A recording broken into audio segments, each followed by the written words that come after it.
কবরে যদি আগরবাতি, মোমবাতি আর চাদর দেওয়া জায়েজ হতো, জান্নাতুল বাকিতে 10,000 সাহাবীদের মাজার আছে। সুবহানাল্লাহ।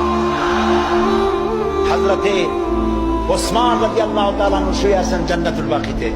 হযরতে আয়েশা আমাদের মা রাদিয়াল্লাহু তাআলা আনহা শুয়ে আছেন জান্নাতুল বাকিতে, উন্মুক্ত আকাশের নিচে। আহারে, হযরত আব্দুল্লাহ ইবনে মাসউদ রাদিয়াল্লাহু তাআলা আনহু শুয়ে আছেন জান্নাতুল বাকিতে। চাদর নাই, আগরবাতি নাই, মোমবাতি নাই, কিচ্ছু নাই। রাসূলুল্লাহ বলেছেন জান্নাতুল বাকিতে, বাকি থেকে কিয়ামতের দিন 70,000 আহলে বাকি চাঁদের মতো চেহারা নিয়ে বিনা হিসাবে আল্লাহর জান্নাতে চলে যাবে। ওইখানে চাদর নাই।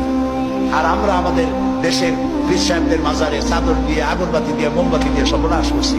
প্রিয় ভাই সব, এটি শিরক, এটা জীবনেও আমরা আর করবো না। রাজি আছেন? রাজি আছেন? কারা কারা রাজি? 2 হাত উঁচু করে দেখা।